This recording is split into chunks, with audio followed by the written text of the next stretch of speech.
Mail dominated क्षेत्र कुठलंही नसतं, महिला तिथे जात नाही म्हणून ते आपण मेल डॉमिनेटेड म्हणतो. Male never dominate anywhere.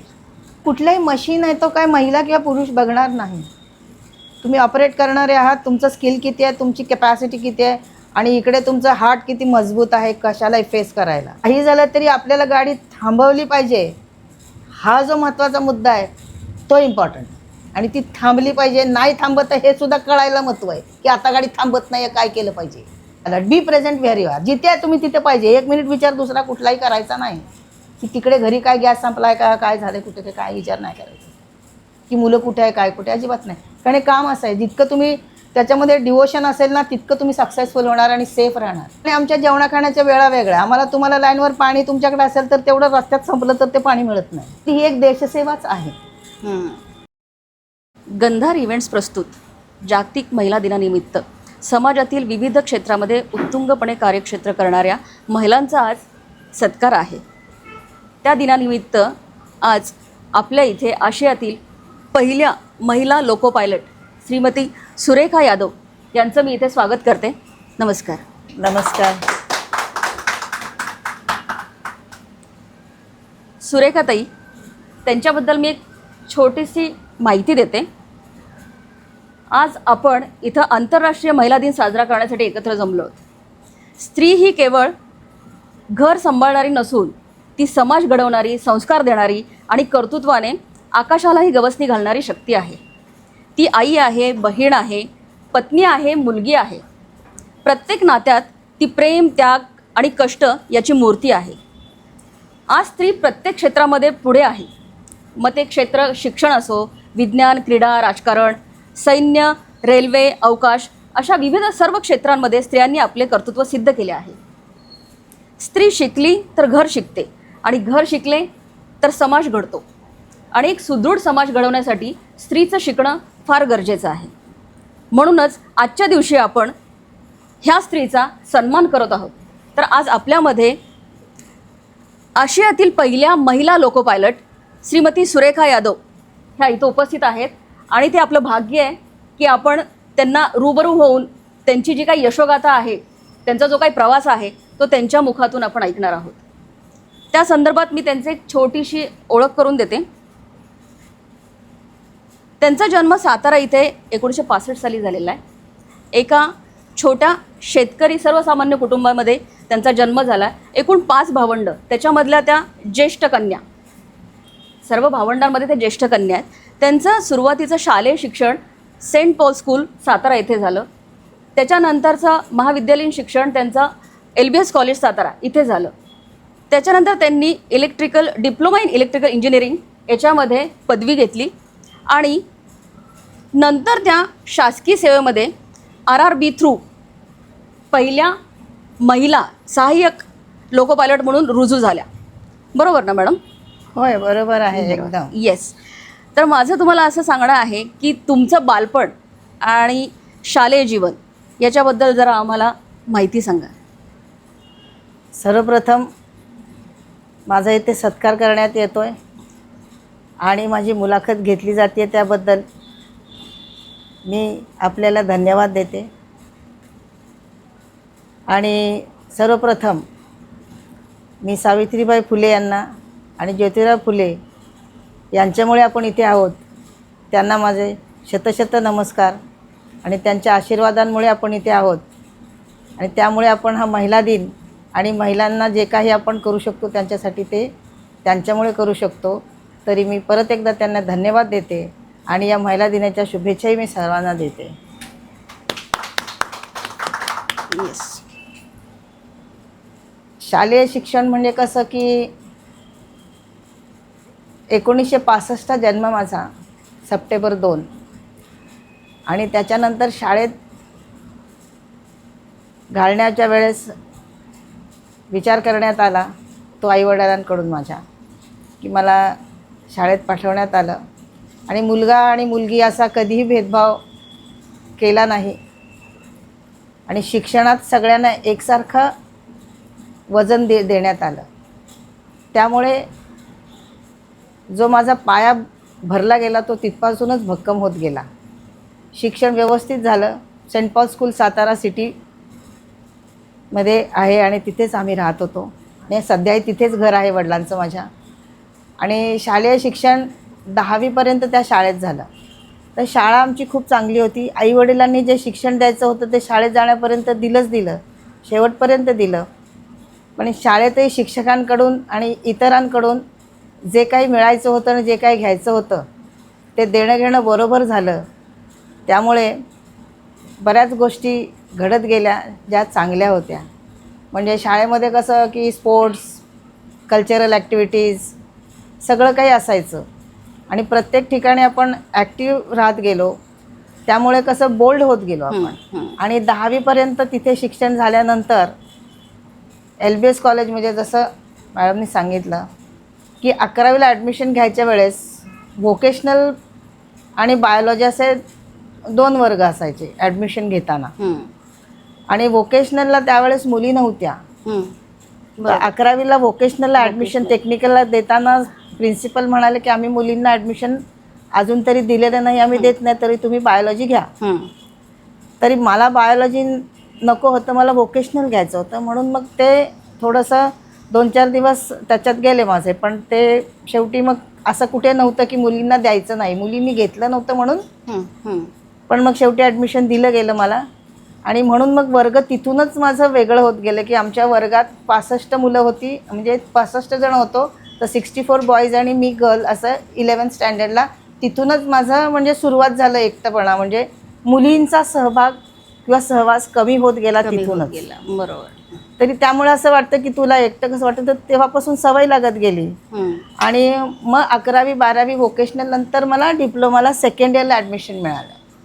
Vocational नसेल तर 10वीपासून करायला लागतं. 10वीच्या मार्कावर फर्स्ट इयरला ॲडमिशन. पण 11वी 12वी व्होकेशनल असल्यामुळे मला डिप्लोमाला सेकंड इयरला. आणि त्यावेळेस गव्हर्नमेंट कॉलेजेस होते, फक्त गव्हर्नमेंट पॉलिटेक्निक्स होते, प्रायव्हेट गोष्टी नव्हती. आणि सगळं मेरिटवरच ॲडमिशन्स होते. तुम्हाला नाही मिळालं, कट ऑफमध्ये तुमचा फर्स्ट नंबर असेल तरी पण कुणी सोडलं तरच तुम्हाला मिळत होतं. तर अशा पद्धतीनं मला ॲडमिशन मिळालं. ते व्होकेशनल होतं म्हणून डायरेक्ट. आणि 2 वर्षात डिप्लोमा कंप्लीट झालं माझं. आणि गव्हर्नमेंट पॉलिटेक्निक कराडला ॲडमिशन मिळालं मला. तरी मग त्यावेळेस पण असं की म्हणजे 81-82ला मला 83 नंतर मला ॲडमिशन मिळालं होतं. तरीसुद्धा आता एवढ्या म्हणजे तसं लांबच ना, 1 तास लांब पाठवायचं म्हणजे प्रवास 1 तास. मग नंतर तिकडे हॉस्टेल्स वगैरे पण नव्हते मुलींचे. इंजिनिअरिंग कॉलेजला हॉस्टेल्स मुलींचे नव्हते तेव्हा. त्यामुळं आपल्याला कुठेतरी म्हणजे पेईंग गेस्ट म्हणून पण त्यावेळेस सिस्टीम एवढी नव्हती. बरोबर. रूम घेऊनच दोघी तिघींनी राहायचं असं. मग आम्ही 2घी जणी राहिलो रूम घेऊन. आणि 2 वर्षाचा डिप्लोमा आम्ही कंप्लीट केला 86मध्ये. Very good. पण शालेय शिक्षण घेताना तुमचा आवडीचा सब्जेक्ट कुठला होता? आवडीचा सब्जेक्ट माझं मॅथ्स आणि सायन्सच होतं. सगळे विषय आवडायचे मला. तसं मॅथ्सचा जास्त अभ्यास करायचे मी. लहानपणी असं काही स्वप्न होतं काही वेगळं करण्याचं? नाही. किंवा कोणी घरातल्यांनी किंवा तुमचं कोण असं आयडल होतं की ज्याच्यामुळे तुम्ही ह्या क्षेत्रामध्ये येण्याचं असं, का बाय फ्लूक ते तुम्ही या क्षेत्रामध्ये वळला? नाही, आयडल म्हणजे कसं की आपले पेरेंट्सच आपले जास्त करून आयडल असतात. की आपले अजूनही बघा आपले पेरेंट्स जे करतात ते लहानपणापासून मुलांचं पण बघा, मम्मी, आई किंवा वडील असं समोर असतात. मी आणि तसं वडिलांनी खूप पहिल्यापासून पाया भक्कम कसा केला होता की शेतकरी असल्यामुळं अगदी बसस्टँडच्या समोर 2 किलोमीटरवर आमचं घर आहे. डिस्ट्रिक्ट प्लेस सतारा बसस्टँडच्या समोरच आमचं घर आहे. म्हणजे शेती जरी होती तरी सिटीमध्ये अगदी मेन प्लेस आहे तिथे. आणि तिथून मग शेतामध्ये कुठल्याही प्रकारचं काम असू दे आम्हाला लहानपणापासून सवय असायची. आता त्यावेळेस कसं इलेक्ट्रिसिटी नव्हती. मग डिझेल पंप विहिरीवरती लावून ते डिझेल टाकून चालू करायला लागायचं आणि मग ते पाणी शेताला सोडायला लागायचं. तर ते सकाळी जास्त करून पाणी द्यायचं काम असायचं. शेतात पाणी सकाळी सोडलं तरी फायदा असतो. म्हणजे असं मग ते सकाळी लवकर उठायचं, डिझेल घेऊन मला सांगायचे तिकडे जायचं, ओतायचं, तू चालू करायचं आणि मी इथे थांबतो. म्हणजे असं त्यांना कधी म्हणजे एक हे एक्झाम्पल झालं. बरोबर. म्हणजे अशी कुठल्याही प्रकारचं कामात की मुलगा आहे म्हणून सांगावं आणि मुलगी आहे म्हणून सांगावं असं काही नाही. आणि ते सांगायचं तर मी करायची. पण म्हणजे आपल्या मनात कशी 5वी-6वीत असतानाच्या या गोष्टी आहे. मग ते जायचं तिथे चालायचं, ते चालू झालंच पाहिजे. ते किती हार्ड आहे तो कुणी चालवलं असेल तर माहिती असेल. डिझेल ओतून ते कसं चालू करायचं असतं, त्याच्यात पाणी ओतायचं, मग ते आलं पाहिजे, मग ते खटका टाकून ते फिरलं पाहिजे. हे अगदी म्हणजे 12-13 वर्षाचं असल्यापासूनच ते सिस्टीममध्ये आलं होतं. लहानपणापासूनच तुम्ही हां, या म्हणजे सगळ्या तो गोष्टी असं कष्टदायक गेलेल्या कसं म्हणतात ना आपण की जे आपण बघतो ते करतो, किंवा जसं आपल्याला वागवलं जातं तसे आपण वागतो.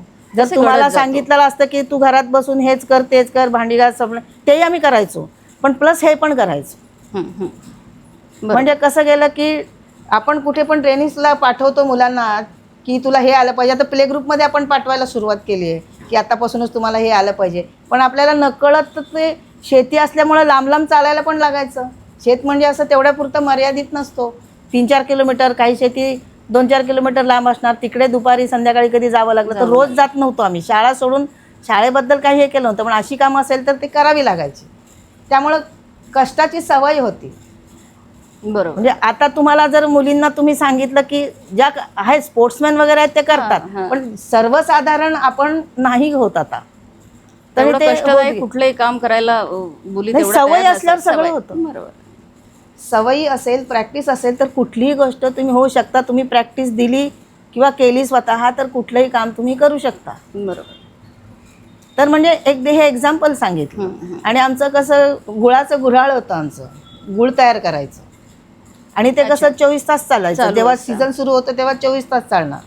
मग त्यामुळं कसं की 24 तास म्हणजे हे बघण्यात असायचं, आणि वडिलांचं हात गुळाला खूप म्हणजे वटायचा चांगला. म्हणजे he was very intelligent and brilliant, म्हणजे खूप दूरवरचा विचार करणार होते. खूप खूप मोठा विचार करायचे की नाही म्हणजे, आणि शेतकरी असले तरी खूप चांगली शेती करत होते. की तुम्ही ॲग्रिकल्चर करून जर कराल ना, त्याच्यापेक्षाही त्यांचं लहानपण त्याच्यातच गेलं ना. लहानपणापासून शेतीत म्हणजे माती कुठल्याच्यात काय येईल, आता ह्याच्यावरती तुम्हाला औषध कुठलं मारलं जाईल, कुणाला न विचारसुद्धा ते म्हणायचे तिथं जाऊन मला हे औषध ह्याच्यावर द्यायचं मला मारायचं.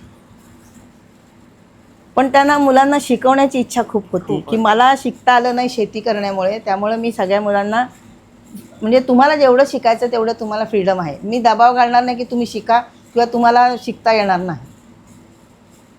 तर अशा प्रकारे, आणि खेळाला वगैरे पण आम्ही म्हणजे खो तुमच्या खोचा आवडीचा खेळ? आवडीचा खेळ ॲक्च्युली ना, मला खेळात आवडायला म्हणजे मी ह्याच्यातच होते, आय मीन रनिंगमध्येच असायचं जास्त करून. तरी Athletics. 800 मीटर्स रनिंगला मी सातारा डिस्ट्रिक्ट ला फर्स्ट आले होते तेव्हा. अरे वा. हो, मी 7वीत होते तेव्हा. बरं. तर मी वुमेन्स होता त्यावेळेस, म्हणजे महिला क्रीडा स्पर्धा, त्याच्यामध्ये सातारा डिस्ट्रिक्टमध्ये 800 मीटर्सला मी पहिली आले होते. आणि त्यावेळेस आमचं परत महाराष्ट्र राज्याच्या धुळ्याला झाल्या होत्या, तेव्हा तिकडे गेलो होतो आम्ही खेळायला. आणि छान, खो खो छान. तर स्कूलमध्ये सगळे स्पोर्ट्स असायचे, खो खो आणि मुलींच्यामध्ये खो खोच जास्त करून, कारण फुटबॉल आणि क्रिकेटमध्ये तेव्हा जास्त करून मुली नव्हत्याच, त्यामुळे टीम नसायचीच. आमच्या स्कूलची टीम असायची खो खोची. बरोबर. तर सातारा डिस्ट्रिक्टच्या स्पर्धा व्हायच्या, त्याच्यामध्ये खो खोमध्ये आम्ही असायचो. तो खो खो म्हणजे ॲक्च्युली पूर्ण खरं म्हणजे खरी खरी तुमची बॉडीची मुवमेंट सगळ्या प्रकारे होते. बसायचं, उठायचं, धावायचं, पळायचं, yes. खांबावरून तो हे करायचं, खेळायचं, म्हणजे एवढं इंटरेस्टिंग होतं ते. आणि बेसबॉल असायचं, म्हणजे खेळाचं होतं. आणि शिवाय कल्चरलमध्ये तुमचं वक्तृत्व स्पर्धा, त्याच्यामध्ये पार्टिसिपेशनला असायचंच. म्हणजे कसं की सर्वांगीण जो तुमचा विकास असतो तो Overall शाळेतच सगळा झाला. झाला. शाळा चांगलीच होते, सगळ्याच शाळा चांगल्याच असतात, पण प्रत्येकाला आपली शाळा खूप चांगली वाटते. आणि छान. शिक्षकही खूप चांगले, आणि घरातूनही खूप म्हणजे खूपच मला म्हणायचं आहे की वातावरण मला सशक्त मिळालं, पोषक असं मिळालं. पोषक मिळालं. आणि तुमच्या घरातच असं भेदभाव असा नव्हता, मुलगा हो, नाही, किंवा आमच्या मुलगी, त्याच्यामुळे तुमची ग्रोथ पण तशी त्यानुसार झालेली आहे. मला एक विचारायचं आहे. हां, बोला बोला. आमच्या आत्या आणि काका पण त्यावेळेसचे ग्रॅज्युएट आहेत, म्हणजे मी शाळेत असताना ते ग्रॅज्युएट झाले. त्यामुळे शाळा ही आम्हाला नवीन होतं, सुशिक्षित भोसले. आणि दुसरं महत्त्वाचं म्हणजे घरातून बाहेर आलं की अजिंक्य तारा दिसतो. हे तुम्हाला माहिती असेल. म्हणजे बाहेर आलं की असं वर पाहतो, म्हणजे काहीतरी आपल्याला असं एक स्फूर्ती जे म्हणतो ना, तिथूनच मिळते. बरोबर. समाधान वाटतं. अजूनही बघितलं अजिंक्य ताऱ्याकडे बाहेर येऊन की असं समाधान वाटतं. तुमचं कॉलेजचं जे शिक्षण पूर्ण झालं, तुम्ही डिग्री घेतली म्हणजे डिप्लोमा झाला, डिप्लोमा इन इलेक्ट्रिकल त्याच्यानंतर किती दिवसांनी तुम्ही ती परीक्षा दिली? ॲक्च्युली डिप्लोमा माझा पासआउट 86 मध्येच झाला होता. आणि 1/86च हे ॲडव्हर्टाइजमेंट होती बरं. एम्प्लॉयमेंट न्यूजला, एम्प्लॉयमेंट एक्सचेंजच्या थ्रू त्यावेळेस एम्प्लॉयमेंट न्यूजमध्ये. बरं. की requirement for the assistant loco pilot diesel and electric बरं. All over India for all zones. Okay. And important असं होतं की डिप्लोमा हवा होता, डिग्री नको किंवा Degree नको 12th नको, होती. ITI नाही काय नाही. त्यांनी ऑल ओव्हर इंडिया ते बॅच घेतले होते. अच्छा, म्हणजे ती This post was the actually first- तुमच्यासाठीच काढली होती असं आता म्हणायला ते काही हरकत नाही. विधिलिखित असावं. विधिलिखित. एक्झॅक्टली. आणि मग तो मी पाहिल्यानंतर ते ऍप्लिकेशन केलं होतं 86 मध्ये. 86. पासआउट झाले मे मध्ये. बरं. ते 1/86च त्यांचं होतं, पण ते फॉर्म भरायला अवधी मिळाला मला जून पर्यंत. हां. रिझल्ट लागला, सर्टिफिकेट मिळालं नव्हतं अजून, पण रिझल्ट लागला होता. Result पासआउट झाल्यामुळे काय मार्क्स भरून टाकले, ते फॉर्म दिला होता, कारण व्हेरिफिकेशनच्या वेळेस सर्टिफिकेट लागतं ना. आणि मग रिटर्न एक्झामिनेशन 87 मध्ये पुण्यात झाली होती माझी. बरं बरं. पण अशी एक्झामची कुठली माहिती किंवा असं कोणी दिलं होतं का, नाही. गायडन्स होता का? मग नाही. तुमच्यामध्ये कसं काही असं नाही, तुमच्या सर्वसाधारण नजरेस कोणी- कसं पडलं हे? नजरेस म्हणजे कसं की आपण चौकसच बुद्धी पहिल्यापासून, म्हणजे कसं की फ्रेंड सर्कलच तसं चांगलं होतं आपलं. एकमेकशी आपण काय बोलतो, आपण काय विचार करतो. डिप्लोमाचे माझ्यासोबतचे जे पण होते त्या सगळ्यांना जॉब मिळाला होता. अच्छा. हां. मलाही मिळाला असता, पण रेफ्यूज कशासाठी केलं की मुलींना आम्ही प्रोटेक्शन देऊ शकत नाही. त्यावेळेस MIDC मध्ये मुली नसायच्याच. त्यावेळेस मला वाटतं फक्त ओकासामध्ये बऱ्याचशा मुली साताऱ्यात जायच्या. MIDCत म्हणजे ॲक्च्युली डिप्लोमा आणि इलेक्ट्रिकल इंजिनिअरिंगच्या बेसवरती मुलं आणि मुली यांना तुम्ही सिलेक्शनला बोलावलं बरोबर. तर कुठलीही कंपनी किंवा काय म्हणणार की ह्यांना आपण रात्रंदिवस बोलावता आलं पाहिजे असा विद्यार्थी ते घेणार. आपल्याला रात्रीचं ते प्रोटेक्शन देऊ शकत नाही, उशीर झाला तरी प्रोटेक्शन देऊ शकत नाही. किंवा त्यांना प्रेफरेबल काय आहे की मॅन अँड वुमेन प्रेफरेबल, त्यांना त्यांच्या हिशोबाने मेन आहे ना. बरोबर. त्यांच्यावर बाइंडिंग नाही आहे किंवा गव्हर्नमेंट नाही आहे की तुम्ही 10% 2% वुमेन घेतले पाहिजे. त्यांच्या सोयीने ते घेतात. त्यामुळं कसं झालं की ते मला म्हणाले तुमचं सगळं बरोबर आहे, पण आम्हाला हा प्रॉब्लेम आहे. म्हणून मी BSc ला ॲडमिशन घेतलं. 12वी झाली होती ना माझी. हां हां. डिग्रीला ॲडमिशन मिळालं Okay. होतं, पण औरंगाबादला लांब मिळालं होतं. म्हणलं अजून 4 जण शिकायची आहेत, सगळं आपल्याच पदरात पाडून नको घ्यायला. बाकीचं कसं तरी आपण डिग्री आता, कारण असंही जॉब देत नाही, डिग्री केल्यावर काय देणार आहे. डिप्लोमाला तुम्ही प्रेफर करत नाही आहे मुली, तर अजून 3 वर्ष घालून काय अर्थ आहे मला. आपण इथे राहिलो तर बाकीच्यांना गायडन्स मिळेल किंवा हेल्प मिळेल कुठल्याही प्रकारे. मी BSc जॉईन केलं, 2 पिरियड ॲडेड, फिजिक्स केमिस्ट्री आणि मॅथ्स. मग BSc फर्स्ट इयर तुम्ही कुठे BSc केलं? तिथे LBSला. LBSलाच केलं. ओके. जुनी विद्यार्थिनी ना, जुनी विद्यार्थिनी. 2च वर्ष तिकडे करून आले होते. लगेच तिथे ॲडमिशनचं काही द्यायची गरजच नव्हती. म्हणजे फक्त तिकडचं लिव्हिंग सर्टिफिकेट दिलं आणि फॉर्म भरून दिला आणि फर्स्ट इयर सेकंड इयर असं चालू केलं मी परत. म्हणजे वेळ घालवला नाही, लगेच ॲडमिशन घेतलं होतं. जसं मला कळलं की आपल्याला कोणीही जॉब देत नाही आहे. पण त्याच्यानंतर ज्यावेळेस तुम्हाला पहिली न्यूज कळली की आता तुम्ही सिलेक्ट झालेला आहात, तर तुमची पहिली नाही, पहिलं काय झालं माहिती आहे का, मी ही परीक्षा म्हणजे कसं की आता आपल्याला कुठे घेत नाही येत ना मुलींना, मग हे काहीतरी आहे हे भरून बघावं परीक्षा देऊन. तेव्हा थोडी माहिती की आपण पास होणार आहोत. परीक्षेचा फॉर्म भरला किंवा परीक्षा दिली तर याचा अर्थ असा नव्हता की मी पास होणार आहे किंवा होईन किंवा आपलं स्वप्न आहे. काही स्वप्न गेलीच ना, की तुम्हाला आम्ही घेणारच नाही म्हणजे स्वप्न काय बघणार. बरोबर. स्वप्न हे पाहिलं की BSc करायची आणि तिथून पुढचं बघू काय ते. बरोबर. पण काहीतरी करायचं, म्हणजे असं बसायचं नाही की जॉब मिळत नाही म्हणून डिप्लोमा करून चुपचाप घरात बसायचं, हे नाही. त्या कालावधीमध्ये तुम्ही मग BScला ॲडमिशन घेतलं आणि ज्यावेळेस तुम्हाला कळलं की आता तुमचं सिलेक्शन झालंय as a assistant loco pilot म्हणून, तर पहिली पोस्टिंग तुमची कुठे होती? कल्याणला. मग त्यावेळेचा क्षण म्हणजे काय होता घरात, किंवा तुमच्या भावना काय होत्या, किंवा की आता पुढचं कसं काय विचार होता? नाही, सिलेक्शन कसं 89 मध्ये कॉल आला ना, 3 वर्ष निघून गेली, तोपर्यंत सेकंड इयर BSc पण होत आलं होतं. बरोबर.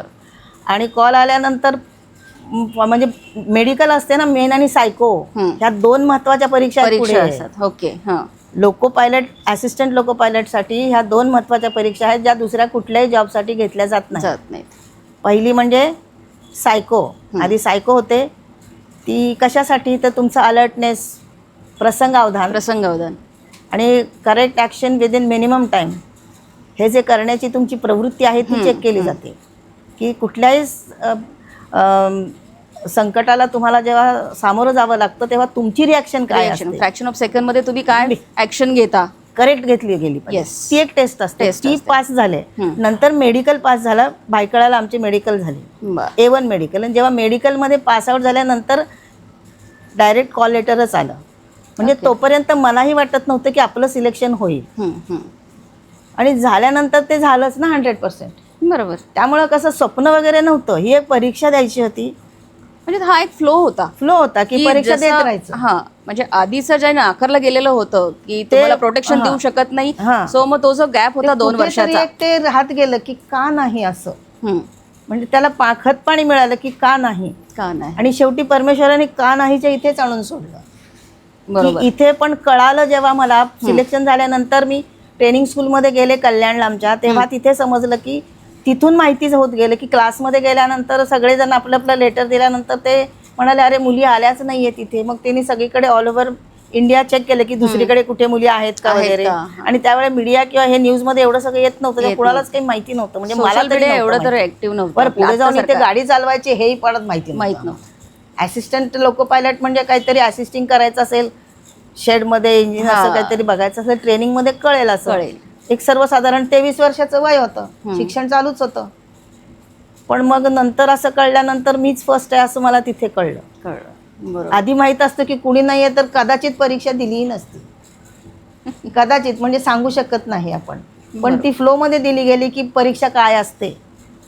पण त्यामुळे एवढा इतिहास घडला ना. इतिहास तो पहिलाच Yes. लिहून ठेवला असेल, हा घडायचाच आहे, नाही तर माझ्या आधी कुणीतरी आलं असतं. किंवा मला डिप्लोमाला ऍडमिशन मी सेकंड इयरला घेऊन त्याच वर्षी जर 86ला पासआउट झाले ना, म्हणूनच ते झालं. आम्ही सगळे 86च पासआउट होतो मॅक्झिमम. बरोबर. जेवढे पण 86चे पासआउट डिप्लोमाला तेच सगळे पास तिथे परीक्षा दिला होता. बरोबर. म्हणजे आधी जरी पास झाले असते तरी मी पाहिलं नसतं, आणि नंतरही असते तरी ते पाहिलं नसतं. आणि त्याच वेळेस ते आय मीन आलं होतं की लेडीज कॅन अप्लाय. त्याच्यामध्ये म्हणजे ती पोस्ट ऍक्च्युली तुमच्यासाठीच होती. लेडीज कॅन अप्लाय लिहिलं होतं, आणि ते बघूनच मी ऍप्लिकेशन केलं होतं. कारण इथे लेडीज घेत नाही ना, मग इथे कॅन आहे ना, मग आपण भरायचं. ओके. असं. पण आपली कॅपॅसिटी किती आहे ते परीक्षा पेपर कसा असतो हे दिल्यानंतर मग ते लक्षात आलं की आपण पास झालोय. पण मग ट्रेनिंग किती दिवस होतं? ट्रेनिंग आमचं फेब्रुवारीपासून सप्टेंबरपर्यंत होतं, म्हणजे जसं जवळजवळ 6 महिन्यांचं असतं. त्यावेळेस फक्त DC ट्रॅक्शन होता, मुंबई सेंट्रल रेल्वेचा जो काही आमचा डिव्हिजन आहे तो DC होता, आणि ट्रेनिंग आमचं कल्याणच्या ट्रेनिंग स्कूलला होतं. आणि मग ट्रेनिंग नंतर मग डायरेक्ट पहिला दिवस जो होता तुमचा हो, ट्रेनिंग झाल्यानंतर सगळं आम्हाला व्यवस्थित शिकवलं जातं, परीक्षा घेतली जाते. त्याच्यानंतर लाईनवरती इंजिनवरती ट्रेनिंग दिलं जातं की लाईनवर गेल्यावर काय काय बघायचं असतं, सिग्नल कसे बघायचं, सगळं व्यवस्थित थरोली स्टडी करून अभ्यास करून परीक्षा घेऊन नंतरच पाठवतात. कारण हे खूप जोखमीचं काम आहे, जबाबदारी. ट्रेनिंगला सुद्धा तुम्ही एकट्याच होता, आणि तुमच्याबरोबर साधारणतः किती जण होते बाकीचे? 20 जण होते आमच्यावर. तर त्या ट्रेनिंगच्या दरम्यान सुद्धा तुम्हाला कधी असं ऑकवर्ड झालं किंवा काही डिफिकल्टीज फेस करायला लागल्या? नाही, ज्या सगळ्यांना असतात त्याच डिफिकल्टीज. कारण 11वीपासून मला असं वेगळं काही वाटत नव्हतं. 11वीपासून सगळं एकटेच वातावरण असं मला वेगळं काही वाटत नव्हतं. म्हणजे डिफिकल्टी अशा काही आल्या नाही? बघणाऱ्यांना वाटतं इथे मुलगी आहे, पण माझ्या सोबत जे होते सर आहे त्यांना माहिती असं कधी त्यांनाही कधी जाणवलंय की हे काहीतरी एकसारखं, म्हणजे असं फिलिंगच, असं वातावरणच असं होतं ते. आणि त्यामुळं टेक्निकल बॅकग्राऊंड होतं आमचं सगळ्यांचं. आणि ट्रेनिंग घेताना आम्ही मी जास्त अभ्यास करायचे, कारण एक मुलगी आहे म्हणून आपल्याला काही कळलं नाही किंवा काय झालं नाही तर ते डबल 3 वेळा 4 वेळा व्यवस्थित बघायचं सगळं. बरोबर. कारण का हे क्षेत्र म्हणजे पूर्वीपार आलेले, म्हणजे पुरुषांची मक्तेदारी ज्या क्षेत्रामध्ये आहे तिथे प्रवाहाच्या विरोधात जाऊन एखादी स्त्री येऊन आपल्याबरोबर काम करते, तर अशा वेळेस अनावधानाने किंवा म्हणजे कोणी जाणून बुजून तर करणार नाही, पण अशा काही डिफिकल्टीज किंवा आव्हान कुठली आली का की ज्याला तुम्ही सामोरं गेलाय? नाही, आव्हान म्हणजे सगळ्यात महत्त्वाचं होतं की हे कसं असतं, ऑफिसमध्ये किंवा हॉस्पिटलमध्ये शिफ्ट ड्युटी जरी असल्या तरी महिलांचं वेगळं. हे कसं इंजिन आणि गाडी ही यार्डमध्येच असते. आणि तिथे उजेड किती असणार, दिवसा तर लख्ख उजेड असतं, पण रात्री आणि दिवस जरी असला तरी लांबपर्यंत यार्डमध्ये कोणीच नसतं. आणि रात्रीचं तर त्याहून भयानक प्रकार असतो. आणि त्या काळाचा विषय म्हणजे सगळ्यांनाच थोडंसं अनइझी फील झालं होतं. To be or to not to be हा खूप मोठा प्रश्न होता. 9/9/1989 हा माझा पहिला दिवस होता सहाय्यक चालकाचा. बर. तुम्ही विचारला पहिला दिवस, पहिला ती दिवस. तारीख होती 9/9/1989. त्याच्यात 3 9 होते, हम्म. म्हणजे 4 9 होते. 19 मधला 9 आणि 89 परत 9. 18 4 वेळा 9 होता. येस.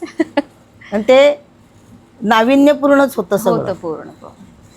म्हणजे तो पहिला दिवस होता. मग ट्रेनिंगमध्ये लर्निंग ग्राउंडमध्ये सगळं शिकवलेलं होतं. त्याप्रमाणे आपल्याला कसं 10 वाजताची गाडी आहे तर तुमचं समजा काहीतरी 9 वाजता साइन ऑन करायची. मग त्याच्यानंतर आपल्याला इंजिन दिलं जातं, ते चेक करायचं. कसं चेक करायचं ते शिकवलेलं होतं, व्यवस्थित चेक करायचं. मग ते प्रोसिजर आहे, सिस्टम. म्हणजे तुम्ही पहिला तो जो दिवस आहे किंवा पहिल्यांदा ज्यावेळेस तुम्ही इंजिन किंवा ती चालवली त्यावेळेस फिलिंग काय होतं, म्हणजे ते आम्हाला सांगू शकाल का की काय होतं ॲक्च्युली? सुरुवातीला सहाय्यक चालक चालवत नसतात, हां बरोबर. असिस्ट Assist करतात. करतात. आपण इंजिन रेडी करायचं असतं, ते पण under the I mean observation of the loco pilot. Loco pilot असणार, त्यांच्या त्यांना आपण assist सुपरविजनच्या करणार. अंडर चेक करायचं असतं सगळं. म्हणजे आता खूप त्याला चेक करायलाच आम्हाला 40 मिनटं लागतात. ओके. बरं. सर्टिफाईड वेळ असतो 1.5 तासाचा, त्यातला इंजिन चेक करायचं असतं. ते सगळ्या सेफ्टी आयटम्स असतात, ते चेक करायचे असतात. ब्रेक पॉवर असते, पुन्हा headlight, marker light, tail light, wooden wedges, बऱ्याच म्हणजे रस्त्यात आपल्याला प्रॉब्लेम्स आल्यानंतर पाईप्स असतात, ते सगळं असतं. ते बघायला लागतं. कपलिंग्स एक्स्ट्रा असतात वगैरे, सगळं ते चेक करायचं असतं, आहेत की नाही आहेत की सगळं ते चेक करणं. फायर एक्सटिंग्विशर्स, हे पण ते सुद्धा खूप आनंददायी असणार, तो सुद्धा एक प्रवास. आणि अगदी म्हणजे स्फूर्ती होती ना, म्हणजे आता आपल्याला हे करायचं करायला. आहे. इट वॉज अ डिटर्मिनेशन आणि चॅलेंज मला पण आणि समोरच्यांना पण. आणि मी भारतीय रेल्वेला धन्यवाद देते की मला एवढा मोठा प्लॅटफॉर्म दिला सिलेक्ट करून, आणि मला हे महिला हे करतात हे दाखवण्याची संधी दिली. म्हणून मी भारतीय रेल्वेची खूप खूप ऋणी आहे. मी धन्यवाद देते खूप खूप वेळा.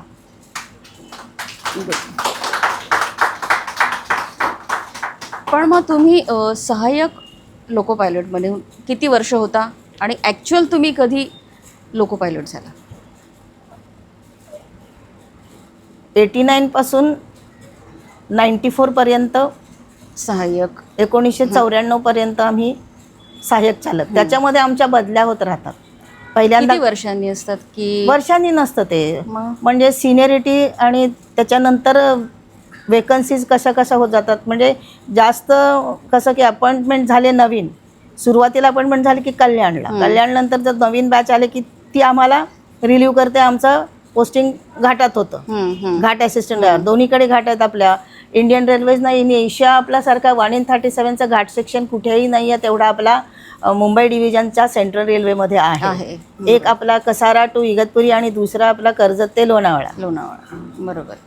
आणि एवढे स्टीप घाट सेक्शन आहे की त्याचं म्हणजे एक वर्किंग एक खूप वेगळं आहे. आणि ते काम करायला मिळालं हे खूप महत्त्वाचं आहे की सगळ्यांना मिळत नाही. बरोबर. आणि त्या घाट सेक्शनमध्ये सहाय्यक चालकाचं काम केल्यानंतर मुंबईला CSTला पोस्टिंग होतं. तिथे सहाय्यक चालक म्हणून मेलवरती आमचं वर्किंग असतं. मग तर ह्या सर्व ठिकाणी माझं फिरून झालं होतं 94 पर्यंत.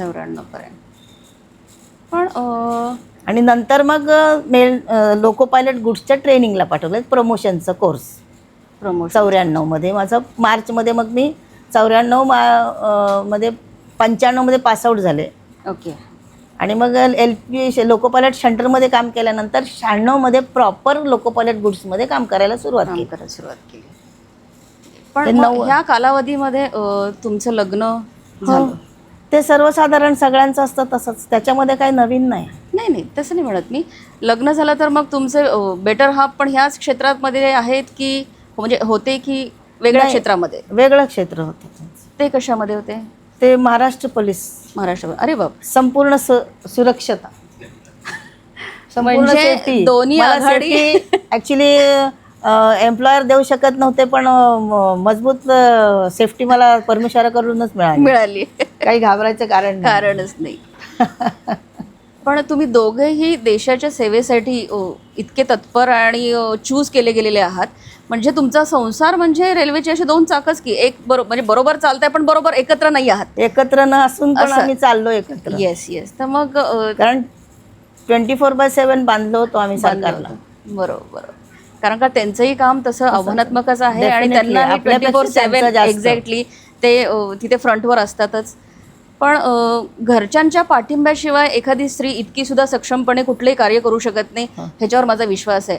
आणि ती एवढी सक्सेसफुल होते कारण का ते बॅकिंग असतं म्हणून. होय. तर परिवाराचं आणि तुमच्या मिस्टरांचं याच्यामध्ये योगदान आहेच आहे. तर त्यांचा सपोर्ट कसा तुम्हाला मिळाला, म्हणजे कशा पद्धतीने आणि कोणत्या प्रकारे?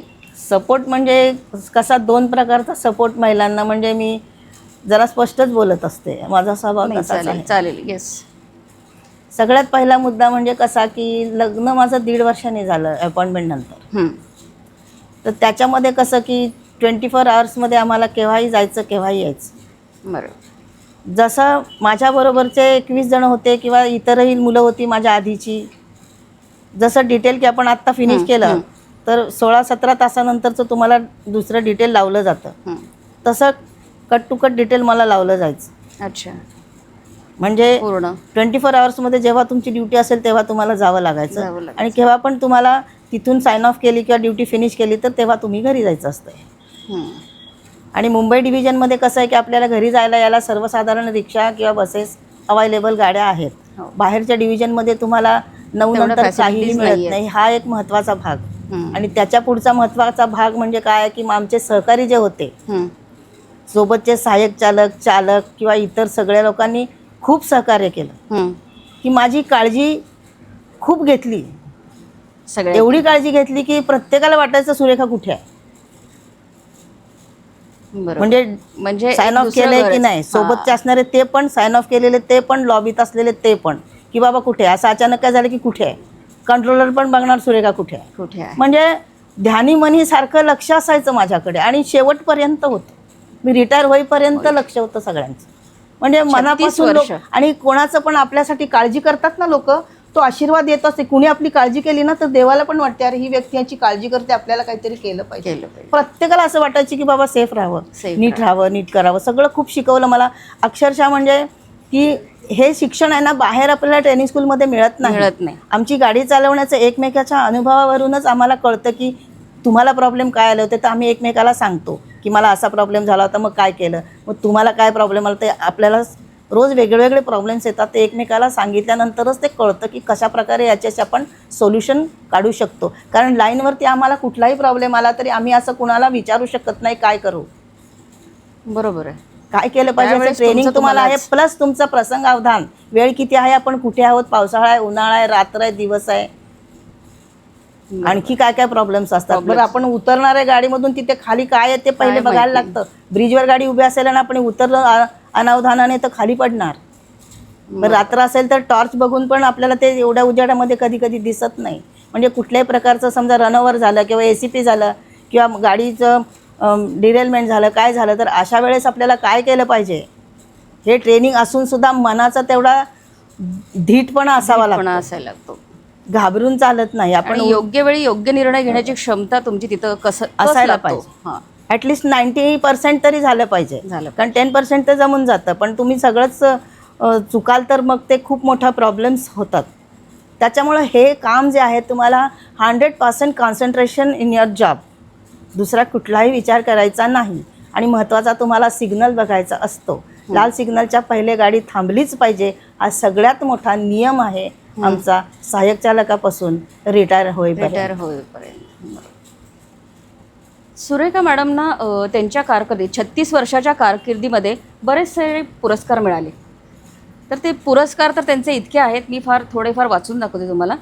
की त्यांना जिजाऊ पुरस्कार 1998 मध्ये मिळाला आहे, वुमन अचिव्हर्स अवॉर्ड 2001, राष्ट्रीय महिला आयोग Delhi 2001, Lokmat Sakhi Manch award 2002, SBI platinum jubilee celebration award 2003, Sahyadri Hirkani award 2004, Prerna Puraskar 2005, red Swastik Mumbai तर्फे सारथी अवॉर्ड 2007, सेंट्रल रेल्वेतर्फे woman achievers award 2011, GM award central railway 2011, RWCC best woman award 2013, CE award senior instructor 2015, Abadi award Delhi 2016, GM award पहिल्या महिला senior instructor 2017, woman achievers award chambers of commerce and industries Amravati 2017 इत्यादी, म्हणजे असे बरेच पुरस्कारांनी पुरस्कृत केलेली ही व्यक्ती आज आपल्यामध्ये आहे. सो आपलं भाग्य आहे. तर त्यांच्या संसार आणि करिअर ही तारेवरची कसरत तुम्ही सांभाळली 36 वर्ष.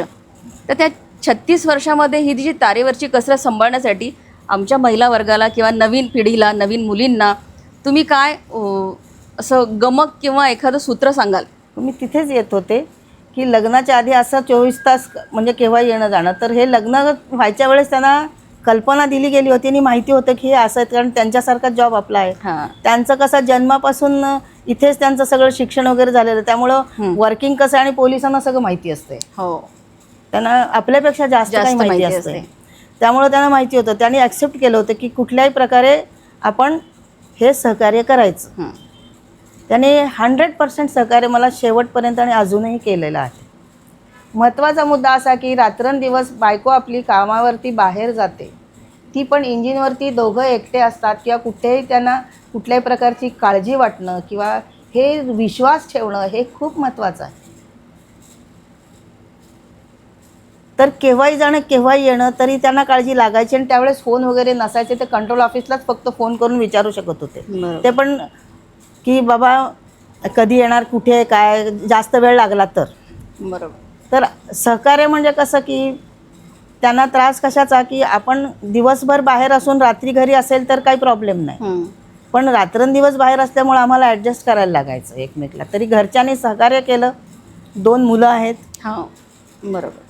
94ला म्हणजे प्रमोशनच्या आधीच मुलगा झाला होता मला. दुसरा, पहिला असिस्टंट ड्रायव्हर असतानाच झाले. 91चा मोठा मुलगा आणि छोटा 94चा. त्यावेळेस मी घाटामध्ये होते.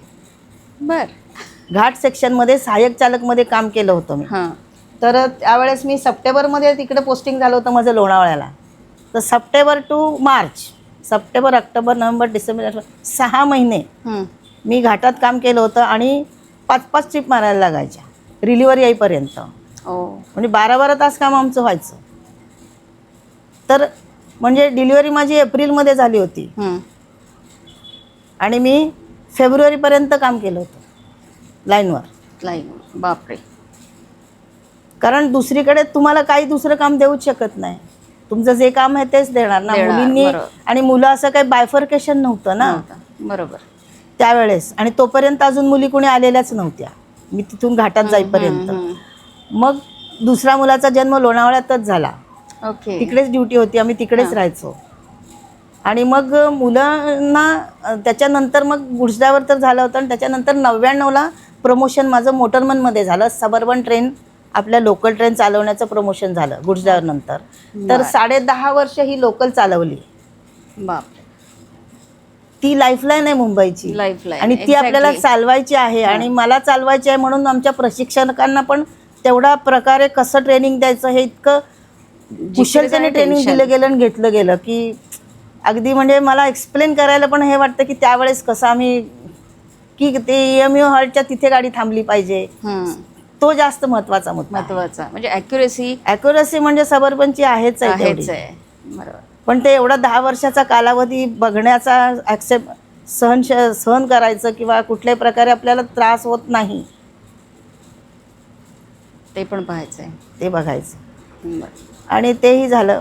10.5 वर्ष काम केलं आणि त्यामुळे घरी जायचा यायचा वेळ माझा निश्चित नव्हता. त्यामुळे ते जरा ॲडजस्ट करावं लागायचं. फॅमिलीतून खूप म्हणजे लहानपणापासून शेवटपर्यंत आजपर्यंत मला खूप सहकार्य मिळालं आणि ते सहकार्य महत्त्वाचं आहे. करणारे खूप असतात पण सहकार्य घरातून, शाळेतून, सहकार्यांकडून आणि सासरच्या लोकांकडून खूप महत्त्वाचं आहे. त्याशिवाय आपण म्हणतो की मी करेन, एकटं काही करू शकत नाही आपण. पण स्वतः जोपर्यंत आपण आपलं महिलांना सांगायचं आहे, मुलींना, की आपण जोपर्यंत तिथे पाऊल पुढे टाकत नाही तोपर्यंत तुम्ही सहकार्याची अपेक्षा करायची नसते. आणि पाऊल टाकल्यानंतर सहकार्य ॲटोमॅटिक तुम्हाला मिळतं. कारण लोक बघतात आपण काय करतोय. ऑब्झर्वेशनमध्ये लोकांना समजून जातं आणि सगळ्यांना कळून पण चुकतं की तुम्ही कुठेही काम करा. त्यामुळे ॲटोमॅटिकली लोकांना आणि बायकांनी तरी खूप कौतुक केलं माझं. ती सबर्बनला असताना मी महिला विशेष चालवली होती ती CST to Kalyan, CST to Kalyan. ती त्यावेळेस त्यांनी खूप कौतुक केलं होतं माझं. अगदी सांगू शकत नाही, एवढं डोळ्यातनं पाणी आलं बायकांच्या, की अरे एवढं मोठं आम्हाला कधी वाटलं नव्हतं की तू लोकल चालवायला एखादी अशी लेडीज येईल म्हणून. आणि नंतर डेक्कन क्वीन पण पुण्याहून मुंबईला आणली होती 8 मार्च 2011ला. आणि तो दिवस रेकॉर्डेड आहे आपल्या लुम्का बुक ऑफ वर्ल्ड रेकॉर्डमध्ये. येस, बरोबर. हे फारच कौतुकास्पद आहे. पण त्यावेळेस म्हणजे तुमचं आता लोणावळ्याला तुमच्या दुसऱ्या मुलाचा जन्म झाला, तर माझं असं विचारणं आहे की तुमच्या डिलिव्हरीनंतर तुम्हाला म्हणजे अशी रजा मिळाली का? म्हणजे आता बघा लेबर कोर्टामध्ये किंवा आता मुलींना बायकांना मासिक पाळीसाठी रजा देतात आहे, असं आता गव्हर्नमेंट एक बिल पास करते, त्याच्यावर सुद्धा चर्चा वगैरे चाललेली आहेत. पण तुमच्या वेळेस तुम्ही एकट्याच अशा महिला होत्या की ज्याला हे शारीरिक जे काही आपले असतातच, जे काही षड्ऋतू आहेत किंवा आपल्याला जे काही त्रास होतात मासिक पाळीचे म्हणा किंवा डिलिव्हरीनंतरचे म्हणा, तर त्या कालावधीमध्ये तुम्हाला काय सहकार्य मिळालं किंवा काही त्याच्यामध्ये त्रुटी जाणवल्या किंवा तुम्हाला त्याच्यामध्ये भविष्यात येणाऱ्या आत्ता ज्या काही मुली किंवा महिला आहेत त्यांना काय सजेशन द्यावंसं वाटतंय त्या बाबतीत? तुम्हाला काय मिळालं किंवा काय मिळायला हवं होतं किंवा आत्ता काय आहे, तो डिफरन्स काय आहे? नाही, अशा स्पेशल सुट्ट्या वगैरे नसायच्या, मग कुठेच नव्हत्या. हां, ते आता हे आता सुरू रेल्वेचाच झालेलं. प्रश्न हां, नाही आहे हा, तेच कुठल्याच डिपार्टमेंटला सुट्ट्या नव्हत्याच. मग ते सांगते की आता महिलांना दिल्या जातात, महिलांनाच काही पुरुषांना तर सुद्धा सांगतात की नाही त्यांना पॅटर्नल लीव्ह दिली जाते, बरोबर. पण तुमच्या वेळेस एवढा प्रवाहाच्या विरोधात जाऊन तुम्ही जेव्हा एक महिला ज्यावेळेस एक लोको पायलट होते त्यावेळेस ह्या गोष्टी तर त्या नॅचरल आहेत, तर त्याच्याशी तुम्ही कसं डील केलं? म्हणजे फार असं कधी असं नर्वसनेस आला किंवा असं त्रागा झाला किंवा नाही इट्स ओके मी करू शकते किंवा असं काही होतं? काय भावना काय होत्या? नाही, तसं काय माहिती आहे का, अशा गोष्टी नॅचरल आहे, तेच म्हणते, होय की नाही. पण आपण बायफर्केट करायचं असतं की जर आपल्याला तसं सुट्टी मिळायची, आपल्याला त्रास होत असेल तर तुम्हाला सुट्टी तर मिळतच होती, आपली स्वतःची सुट्टी.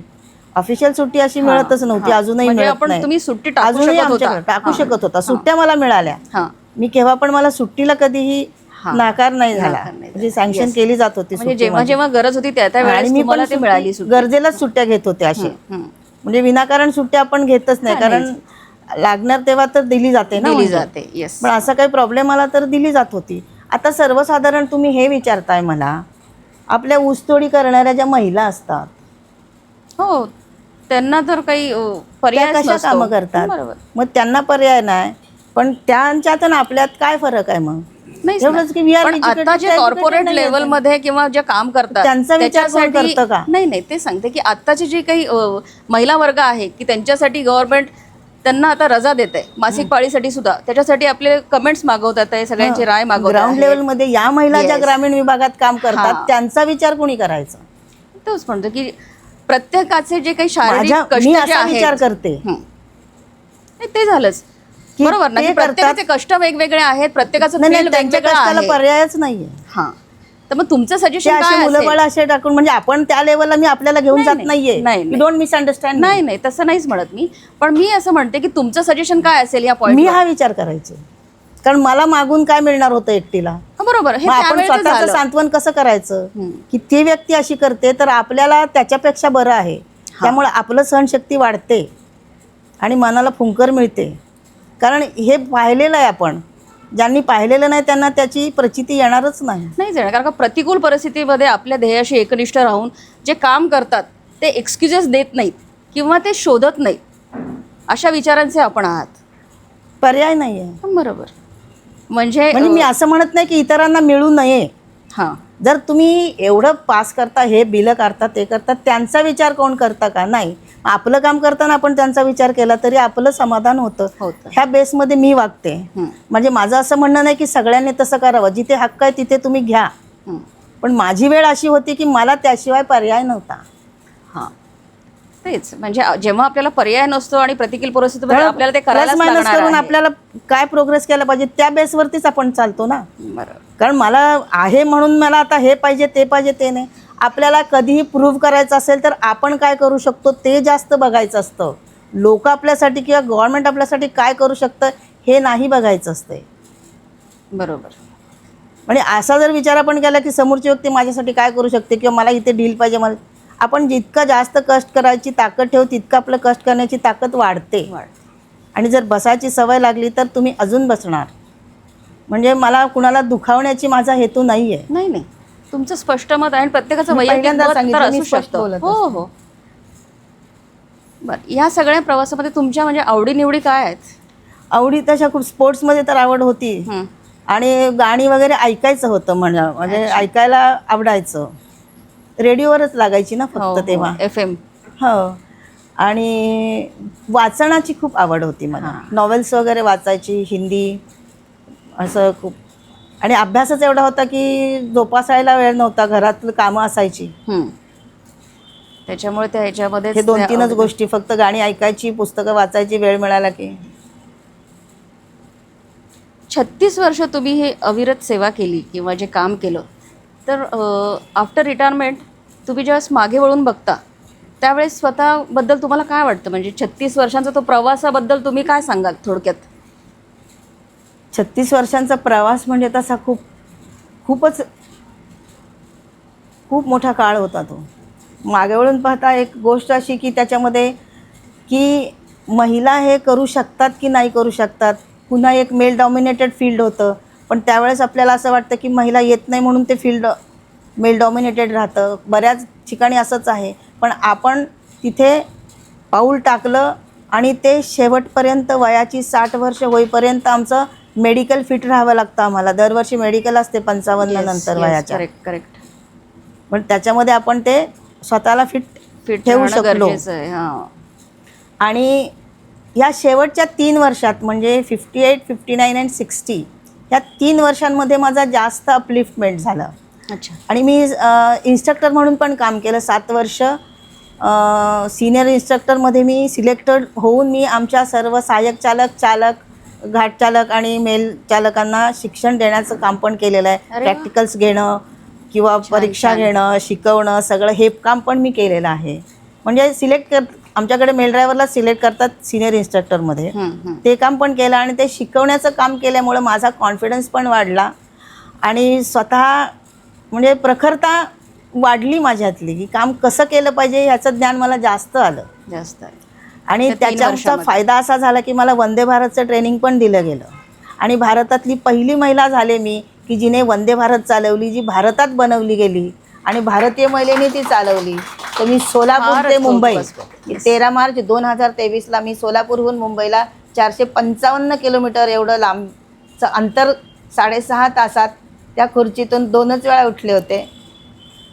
तेवढंच उठायला मिळतं कारण 2 मिनिटाच्या हॉल्टमध्ये तुम्ही उठून काहीही नाही. तर ते काम आपण करू शकलो, हे प्रूव्ह करू शकलो, याचा मला जास्त अभिमान आहे की भारतीय महिला मनात घेतलं तर काहीही करू शकतात. जे आपल्या कुटुंबासाठी, शहरासाठी, देशासाठी आणि या जगासाठी एक चांगलं काहीतरी शेवटपर्यंत सगळ्यांच्या मनात राहील असं काम आपण करू शकतो. तुम्हाला काय वाटतं की कुठल्या गोष्टी करायच्या राहून गेल्या? तशा बऱ्याच गोष्टी राहून गेल्या आहेत आमच्या. फॉर एक्झाम्पल लोको पायलट्सच्या सगळ्यांच्याच राहतात. कारण कुठल्याही असं राऊंड द क्लॉक असल्यामुळं कसे तर बाहेर सण असले की गाड्या वाढवतात. गाड्या वाढवल्यावर आम्हाला सुट्ट्या कुठून मिळणार? उलट तुम्हाला एक्स्ट्रा करा म्हणणार. म्हणजे जर होत असेल तर. त्याच्यामुळे सणावाराच्या सुट्ट्या आम्हाला शक्यतो ॲडजस्ट करूनच असतं. सणवार साजरे करायला सुट्टी घेऊन मग मला सुट्टी मिळायची. पण कधी कधी पोझिशन ॲक्यूट असेल तर मग ॲडजस्ट करायला लागायचं. तू सकाळी येऊन लवकर जा, एखादी गाडी काम करून संध्याकाळी घरी थांब. सण सकाळचा असेल तर संध्याकाळी ये, असं व्हायचं. आणि बाकीचे तर कुठं अटेंड करायचं तर जमतच नव्हतं. कारण मला सुट्ट्या मी माझ्या मुलांसाठी जास्त यूज केल्या, परीक्षेसाठी किंवा आणखी काही प्रॉब्लेम आले तर. म्हणजे social life totally away from me. बरोबर. म्हणजे ते कुठल्याच गोष्टी आणि मी विचारही नाही केला. कारण हे जे मोठं काम होतं परमेश्वराने आपल्याला दिलेलं आहे, ज्याच्यामध्ये सगळ्या लोकांनी आपलं सहकार्य केलेलं आहे. सगळ्यांच्या इच्छा आहेत की शेवटच्या दिवसापर्यंत गाडी चालवावी, असा 90% आमच्यातल्या लोकांची इच्छा होती की नाही तू शेवटपर्यंत करायचं. तू आज म्हणजे मी दुसऱ्या कुठे परीक्षा म्हणजे माझी पण इच्छा तीच होती की शेवटपर्यंत काम काम करायचं. करावं, त्याला दुजोरा किती पण छान. सगळ्यांचा होता की नाही तू करशील. सपोर्ट. आणि असं कसं असतं माहिती आहे का, वातावरण निर्माण झालं ना, इच्छा शक्ती जबरदस्त लोकांची असेल तरी तो आशीर्वाद आपल्याकडे येतच राहतो. कारण समोरून लोक बोलले की आपली उत्स्फूर्ती वाढते. वाटते, बरोबर आहे. आणि असं करत करत 60 वर्ष पूर्ण माझी झाली कशी मला कळली नाही. माझ्या दोन्ही मुलांची लग्न पण झाली.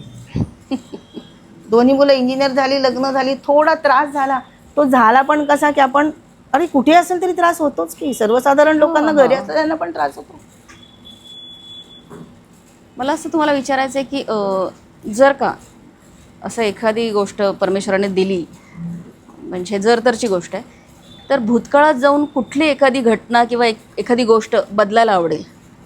मला हं. मला लॉ करायचं होतं, अच्छा. BSc करून. बर, पण मग ते तुम्ही आताही करू शकता. बघूया आता.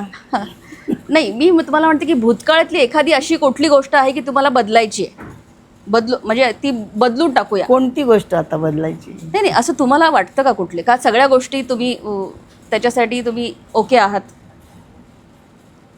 नाही, असं काही वाटलं असं मला काही नाही. नाही. मग छानच. आणि जाता जाता म्हणेल की समस्त महिला वर्गासाठी तुम्ही काय संदेश द्याल, नवीन पिढीला, महिलांना?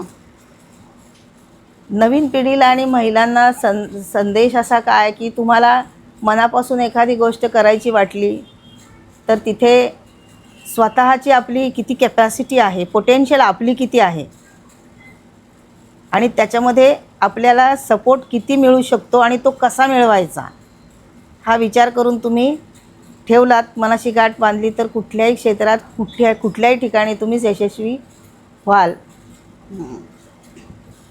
म्हणजे where there is will there is a way हा सरळ सरळ आहे, पण व्हेअर देर इज विल नाही, फक्त पोटेन्शियल पण पाहिजे.